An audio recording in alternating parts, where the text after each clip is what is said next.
BRO GREF recruitment 2026 का short notification जारी हुआ था। टोटल पोस्ट इसकी 899 है। एप्लीकेशन अगर मैं बात करूँ तो ऑफलाइन इसका मोड रहने वाला है एप्लीकेशन का। जानते हैं वैकेंसी के बारे में। ऑर्गेनाइजेशंस की अगर मैं बात करूँ तो border roads organisation, general service reserve engineering force है, मिनिस्ट्री ऑफ डिफेंस के अंदर आता है। पोस्ट का नाम draughtsman Hindi typist store keeper है। डिपार्टमेंट यहाँ पे जनरल रिजर्व इंजीनियरिंग फोर्स का रहने वाला है। टोटल वैकेंसीज 899 रहने वाली है।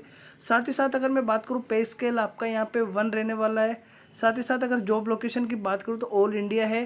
एप्लीकेशन मोड आपका ऑफलाइन रहने वाला है। सिलेक्शन मोड की अगर मैं बात करूँ तो रिटन एग्जामिनेशन, साथ ही साथ फिजिकल एफिशिएंसी टेस्ट और ओनली ऑन मेल के लिए वैकेंसी रहने वाली है।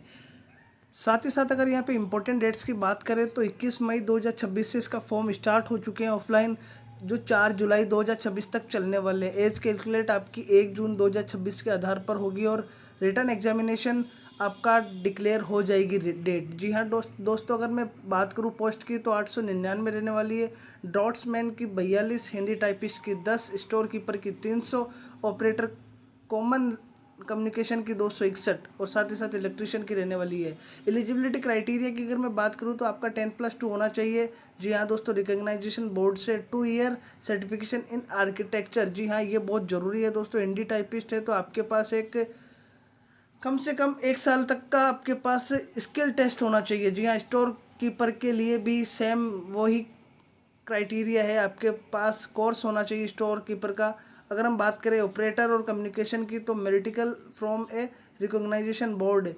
साथ ही साथ वायरलेस ऑपरेटर, रेडियो ऑपरेटर का आपके पास ITI की डिग्री होनी चाहिए, डिप्लोमा सेंटर से होना चाहिए। अगर मैं बात करूँ एज लिमिट की तो आपकी जनरल और EWS के लिए 18 से 27 रहने वाली है। ST/SC को 5 साल का रिलैक्सेशन, OBC को 3 साल का रिलैक्सेशन।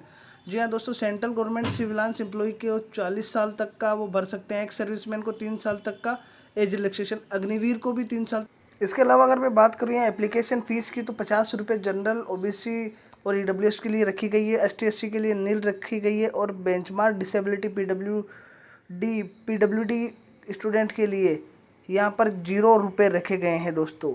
इसके बाद अगर मैं बात करूँ कौन कौन अप्लाई कर सकता है, यहाँ पे फीमेल कैंडिडेट अप्लाई नहीं कर सकती है। ओनली ऑन जिन आदमियों के पास इंडिया की नेशनलिटी है वही अप्लाई कर सकते हैं और जिन्होंने इक्विवेलेंट डिग्री उनके पास है वो अप्लाई कर सकते हैं। धन्यवाद दोस्तों। ऐसे और भी इंफॉर्मेटिव वीडियो देखने के लिए आप हमारे जॉब अलर्ट को सब्सक्राइब कर सकते हैं, लाइक कर सकते हैं, कमेंट कर सकते हैं। धन्यवाद।